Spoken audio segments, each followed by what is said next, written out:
Alrighty, hello YouTube, Handheld Guru 97 back here again today with another handheld review. Today I'll be reviewing the Sega Game Gear. Back in the 1990s, as the Game Boy took off, basically every game company out there that had a home console or was just starting out wanted to try and get in on the fun. There were the early ones, such as this one and the Atari Lynx. Later ones like Tiger's Gamecom and SNK's Neo Geo Pocket Color, or Neo Geo Pocket for those of you who live in Japan, and we're able to get the black and white one. What we're here to talk about today is one of the first to take on the Game Boy. Actually, it was the third, but whatever. It was one of the first. Released in 1991 and discontinued in 1997, revived by Majesco in 2001 and disappeared shortly thereafter.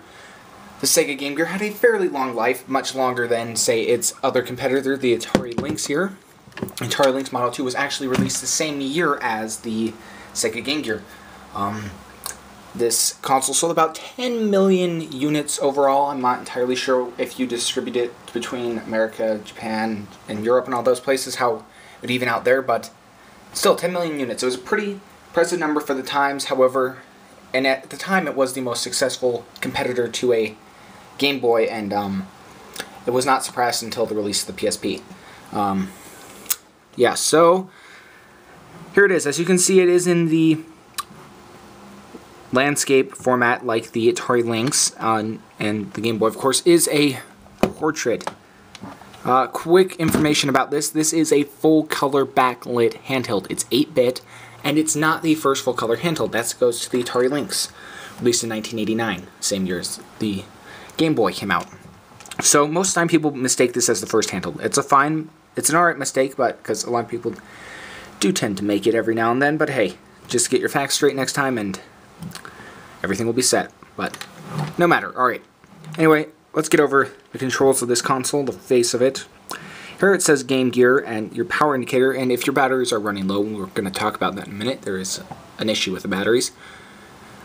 It starts blinking and rapidly, and within the next minute or two, maybe 3 if you're lucky, it will die. So you're going to want to find a AC adapter before then. Over here you've got your D circle. It's kind of like I call it a D circle because it's not kind of like the Game Boy line or the Atari Lynx even's D-pad. I don't really like it that much, but it does its job pretty well, and it's functional. But it still operates the same way as a D-pad would. It's not like a circle pad or something. It's just a D-pad that looks like a circle pad. Alright, and here's the speaker. I'll talk about this and the screen in a minute, and for those of you who know what I'm about to talk about, refrain from putting comments unless you want to. Over here, real quick, it just says Sega Portable Video Game System, in case you had any doubts that this was a Sega system. If you thought it was a Nintendo system, look, it says right up front it's a Sega system. Over here you've got your start, 2, and 1 buttons. The 2 and 1 buttons act as your A and B buttons. Before we flip it around to the back, I want to talk about this. This handheld was pretty successful, like I said, and unlike the Atari Lynx or TurboGrafx Express. And why was that? Because of the price. Price means everything. And for those of you who've been paying attention to handhelds lately, it is 2012. If you're watching this in 2014, 2030, or somewhere along there, it's going to be different, but if you look back time a bit, you'll understand what I'm about to talk about. But for those of you who are in the present watching this, you know what I'm about to talk about.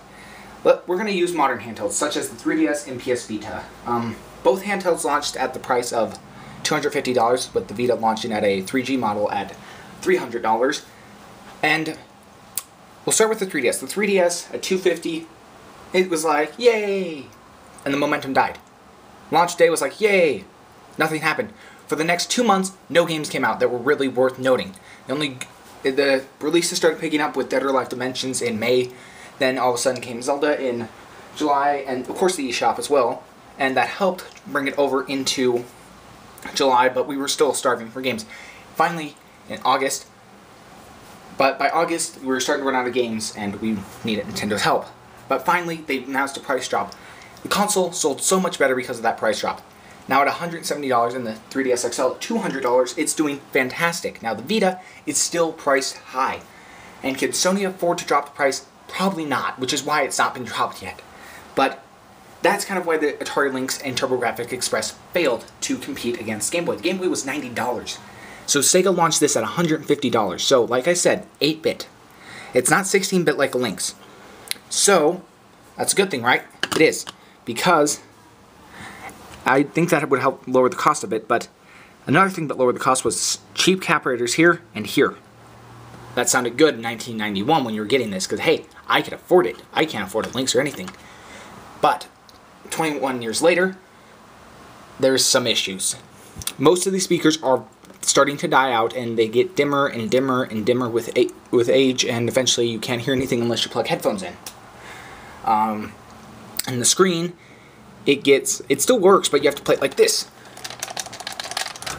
Ridiculously hard to tilt it at like 90-degree angles, or like this, or something like that, making it nearly impossible to play it.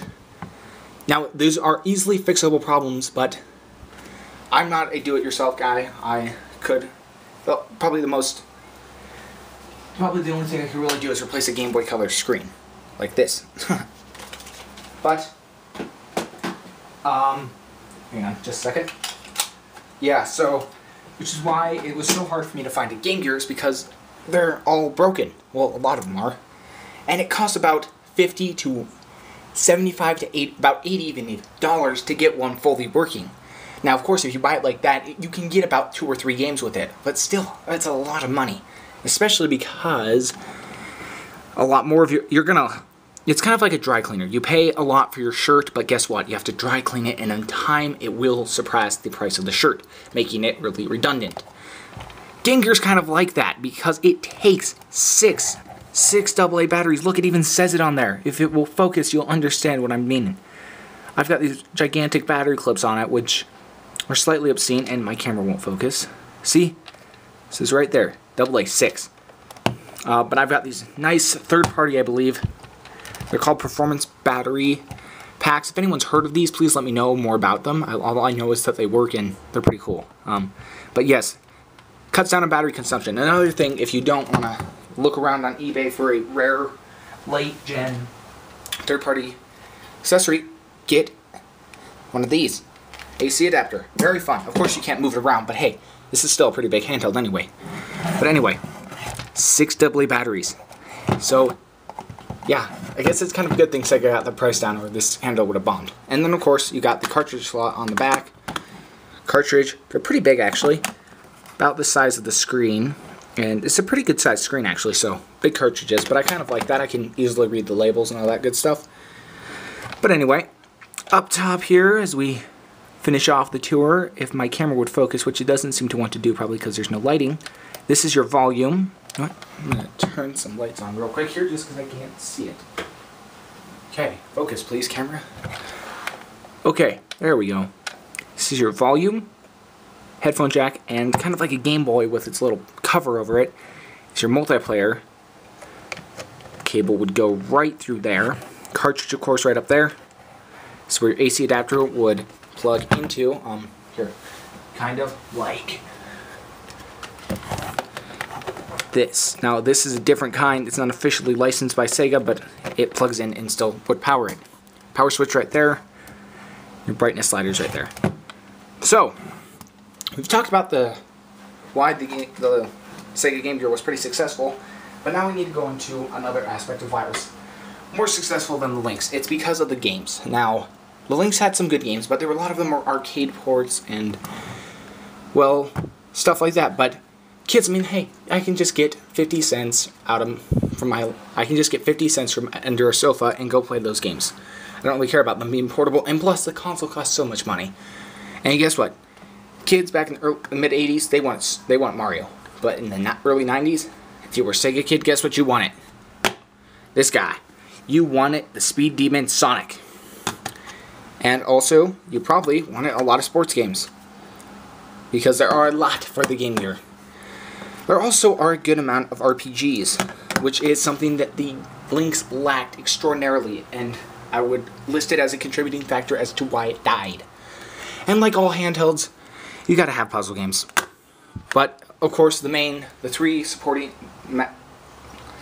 the most common genres of genre game you will find here is RPG, sports games, and platformers, of course. Most of them are Sonic games.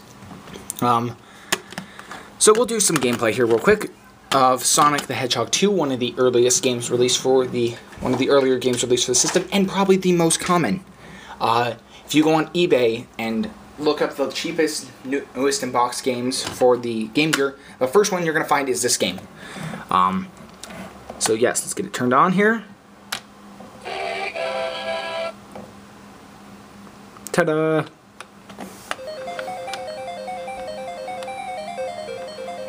There is Tails.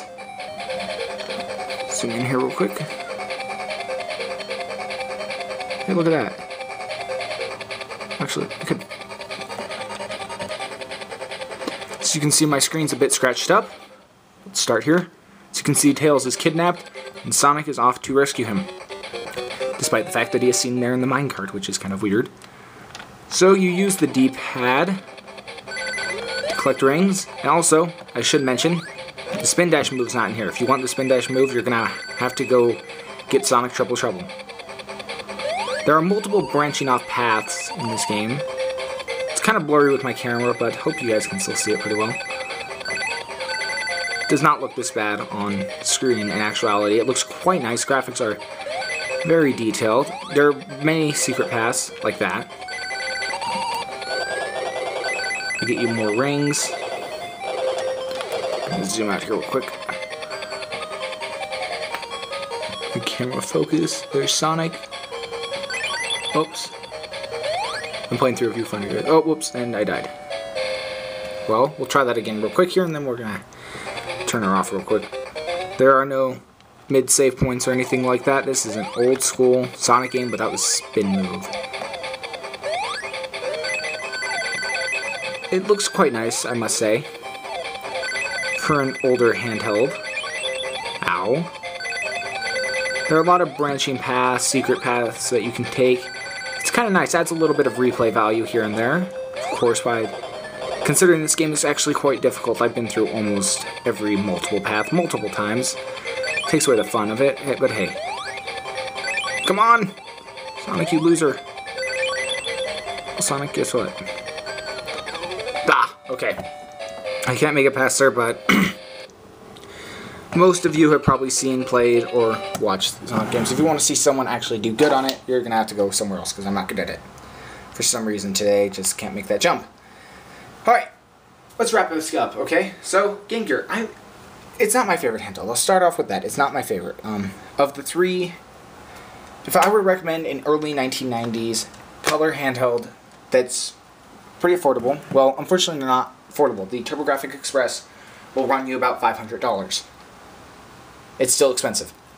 A Lynx will run you about 35-ish to about $50. A Model 1 will run you about $55 to $75. So I prefer the Lynx, honestly, over the Game Gear, and that's a surprising thing, because a lot of people prefer the Game Gear over it, but really, it's just because I'm not a really big Sonic the Hedgehog fan. I guess it's because I started on Mario or something, but I enjoy Sonic games. I have quite a few, thanks to my Game Gear, of course. But yeah, I will say, though, it does have some really, from what I've played so far, it's got some good games. I'm not a big sports game fan, but I can safely say that I am enjoying thoroughly World Series Baseball 1995, and later release for the Game Gear, of course. And, of course, the two cartridges that I just hid behind Sonic Triple Trouble. And I hope you guys could see that on the cartridge. I was not looking through the viewfinder. And Dragon Crystal are both available on the eShop. Columns is on its way to the American shores. It's coming out in Japan soon, I believe. Sonic 2 should also be coming out anytime soon. I can't tell you about that one. But I like it. It's not my favorite, but I just find it a little too generic. It's just, it's got the same old sports games, platformers that you found pretty much everywhere in the 90s. But still, I like picking up and playing it every now and then. I like putting in Sonic or play it, and I want to say, Columns is addictive.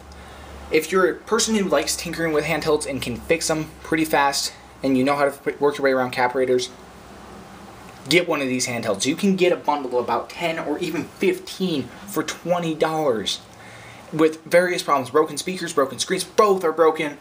Anything, and if you can fix them and buy, let's say, a few copies of Sonic 2, which will only run you about maybe $30 if you bought enough for those consoles, sold maybe 14 of them, kept one for yourself, you'd make all your money back and more. So much more. In fact, you could buy a lot more for it.